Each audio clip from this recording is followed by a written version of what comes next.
What's up, guys? Chase Oliver here, bringing you another edition of the Q&As that you guys all know and love. Thank you guys so much for sending in your questions. You guys are all awesome who did. If you want to ask questions for moi, description box down below with all the details on how you can ask these questions for the Q&A. All right, let's get started with this one. My boy Final Limits, he wasn't here last edition, so I gave him 4 questions. I don't normally do this with most people, but Final Limits is one of my biggest fans when it comes down to the Q&A work. So I decided to give it to the homie. He's asked a question for almost every Q&A. So I decided to, push it for 4. Maybe when you become on the Final Limits territory of the Chase Oliver Q&A greatness, you will be able to maybe push for more questions in future Q&As if you miss a Q&A. But at this point, Final Limits is the homie, and I cannot let my boy down. So Final Limits first asked the question, what if I was in the hood? Like, ratty-ass hood, like Gain hood, like the Gain hood.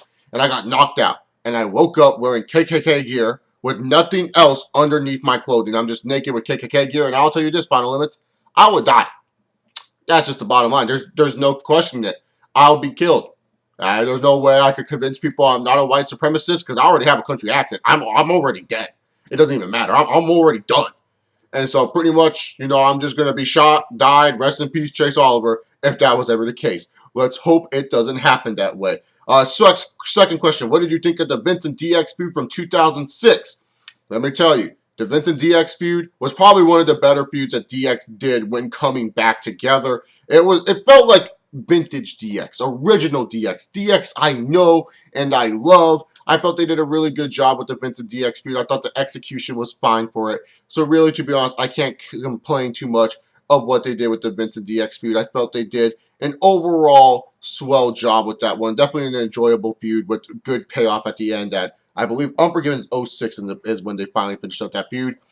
And then let's see. His next questions are, what did you think of the jobber called Gunnar Scott that was on the SmackDown brand in 06?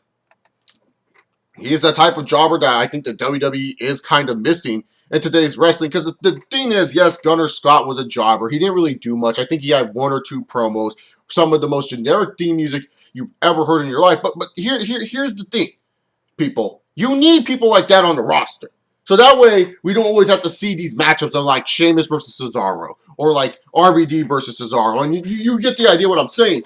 You have a guy like a Gunnar Scott who's like a heel jobber. And then let's just say you bring in like a JTG as a face jobber. That way, these guys can lose to those wrestlers. That way, you're not hurting other competitors. And that way, you keep refreshing matchups. Gunnar Scott is a good example of a good jobber in the WWE. Sure, he would never win a main event. Sure, he will never be a top star. But hey, at least he's doing a good job putting over talent. I mean, he wasn't the best jobber in the world. I'll say that. Gunnar Scott was not the best jobber in the world. But for what he did in 2006, he did a pretty swell job. He did a pretty swell job. Like, whatever happened to Colin Delaney? Bring back Colin Delaney, too, while you're at it, man. He was a funny jobber when he turned on Tommy Dreamer. Oh, God. And what did you think of the Edge and Hardy feud from 2005?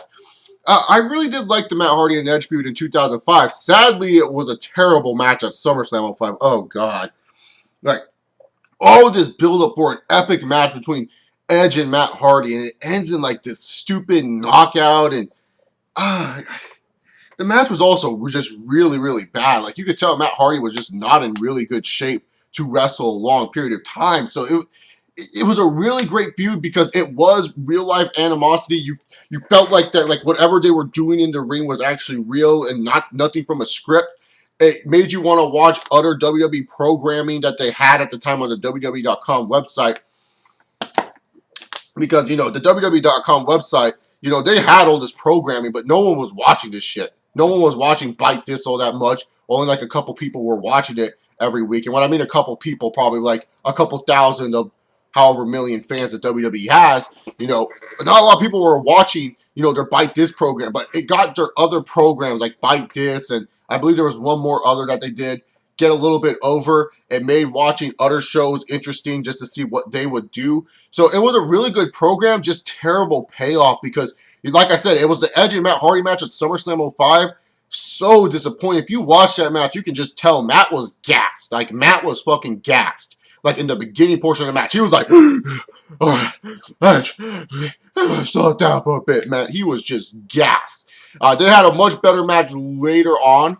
They did. They really did have a much better match later on. I believe at the Raw 15th anniversary, or it was an anniversary show for Raw. They had a much better match later on, but other than that, yeah, I don't know what to really say about it. It just was a really good feud with some bad payout, sadly, for a match at SummerSlam 05, where Matt Hardy needs to learn to get into shape. Thank you very much, Final Limits, to getting in those questions. Make sure you get your computer back soon, bud. Miss seeing your beautiful YouTube face on it. All right, Michael Schultz asks, would you rather have a blunt with RVD or beer with Stone Cold? Let's see, get high with RVD or drink with Stone Cold Steve Austin? I think I have to drink with the working man, Stone Cold Steve Austin, just because Stone Cold is my favorite wrestler of all time. I prefer alcohol over marijuana. Sorry, that's just my preference. So yes, I would have a beer with Stone Cold Steve Austin. Ever think my boy Wade Barrett could be a world heavyweight champion? He has the potential to be a world heavyweight champion. It's up to the WWE. I definitely say he's a potential guy to be a champion and a guy that would make sense. I mean, he's obviously the most popular British superstar on the roster at this point. He definitely has the talking ability to be a world champion. His in-ring skills still need to kind of improve. But other than that, yeah, Wade Barrett has all the tools to be a world heavyweight champion. It's just up to the WWE and how they write for him if they will make him a world heavyweight champion. So that's just the bottom line when it comes to Wade Barrett.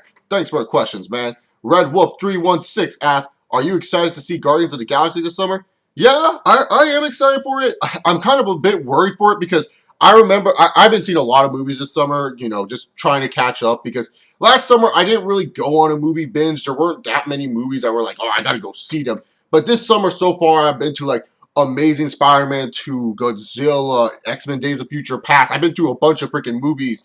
And Guardians of the Galaxy has been shown in every movie I've been to so far. And, you know, the responses for it are kind of mixed. Like, some people will laugh during the movie theater saying, oh, I can't wait to see that movie.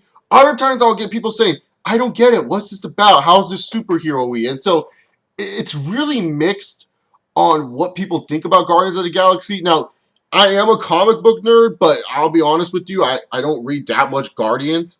I've heard that Guardians is going to be totally different from what they are in the comic books, so it's like a fresh little take on what they're going to do with Guardian. I mean, it's a great project for Marvel to expand their already huge-ass universe that they have, and they're going to expand the film universe to make it as huge as they do in the comic books. Hopefully it won't be so confusing and convoluted like in the comic books, if you get what I'm saying.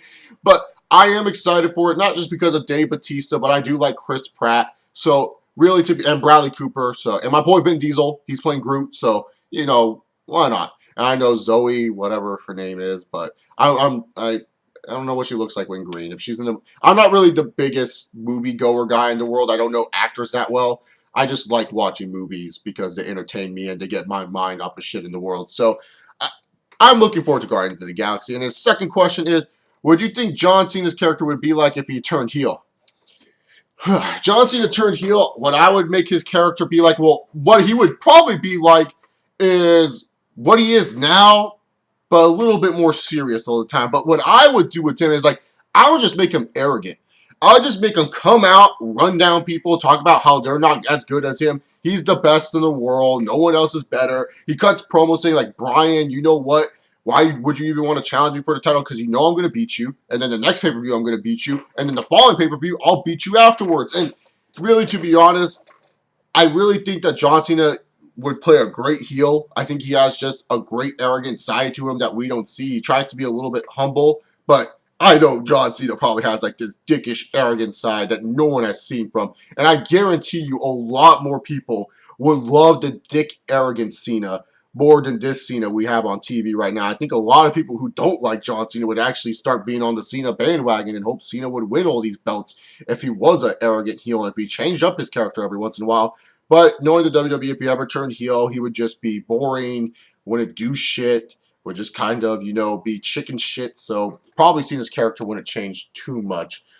He would probably be the most dominant heel for sure. Do you think the Heats are going to beat the Spurs for the second year in a row? Asked the Gochi man. Right now, as I'm filming this video, you asked this question before the series even started, I believe, but right now the Spurs are up 2-1. I have Spurs in 6. I just think the Spurs are a much better team than they are last year, and I also felt the Heat lost some really key clutch playoff players for them, like a Mike Miller, you know, those type of role players that you need in the games. I mean, yes, they still have Ray Allen, but I'm sorry, starting Rashard Lewis, this ain't 2009. This ain't 2009. This ain't even 2003 with Rashard Lewis, man. Rashard Lewis starting is a joke to me. Okay, it's not like Rashard Lewis has aged well. I mean, his game has not changed. He has not aged well. He has not been like Tim Duncan and Manu Ginobili, who are like 35 to 37 years old, still balling out, playing really good basketball. Rashard Lewis is just too one-dimensional for me to really consider a starter right now, especially for a finals team. You know, it's up to Bosch to also step up really big in the series. I know a lot of people will have their eyeballs set on LeBron James. But I would say Chris Bosh is one of the X factors for the Miami Heat. I know an X factor is more like a Norris Cole or maybe a Udonis Haslem or Shane Battier. But I really do feel like with, you know, the Miami Heat, they will need a lot of production from Chris Bosh. And they will need Chris Bosh to post up a little bit more. You know, Chris Bosh, he does have a great three-point shot. He has worked on it and has improved. But he's falling too much in love with it. And yes, he can hit it from time to time.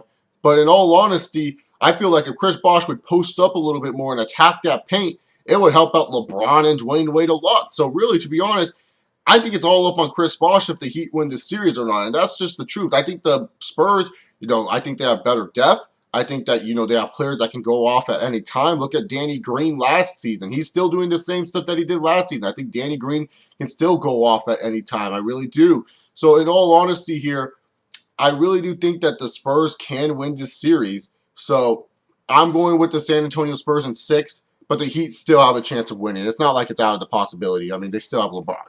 And the Gochi Man asks, what do you expect from Jeff Jarrett's new wrestling promotion? I'm actually going to do a separate video on that, Gochi Man, later this week on Friday, most likely, depending on when I want to upload it. Maybe Friday or Saturday it will be uploaded. So I will save you, you know, my full detailed answer for that video.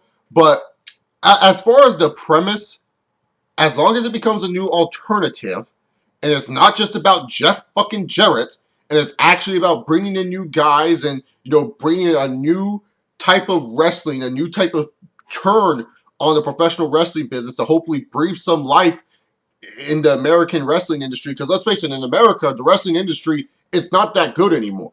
And that's something I'll talk about in my video on Friday, is that the wrestling industry is not as popular or not as big in America as much Americans would like to think it is. So really, I hope it can bring some life into American wrestling and get American wrestling buzzing again for a little bit. That's just me. I'll talk about it more on Friday, but I just hope it gets Americans talking. I just hope it does a good job and it executes well. And Joe Juicy is going to, you know, finish off this Q&A. Let me get these questions open. Does Angelina Love sort of like a crack whore, look like a crack whore to you? She does give off that vibe, doesn't she? Very skinny. You can see her bones stick out. She does kind of look like a crack whore. I wouldn't be surprised. Fun fact, if you guys know Chick Kick 21 on here on the YouTube, she beat Angelina Love in a wrestling match. Yeah, no lie. TNA Knockout Champion lost to a YWC member in Chick Kick 21. You wouldn't believe that, but it's true. You can ask her. Jasmine, I think her name is now. I just find that funny. It looks like a crack whore. Way to make your Q&A debut, Joe Juicy. You might just have the title question of this episode. Who knows yet? I have to wait and see. I don't want to I don't want to get flagged for inappropriateness on YouTube, but good question there, Joe Juicy. Good question. Anyway, thank you guys for sending in your questions. You guys are all awesome with the questions. Like I said, some questions, like the Gochi Man's second question, you know, I'll talk about in the video in the future date. But other than that, thank you all very much. You guys are all awesome. Remember to check out all the other videos on my channel. Follow me on Twitter at ChaseOver68. And check out my website, chillinwithchase.com. I'll see you all later. Peace!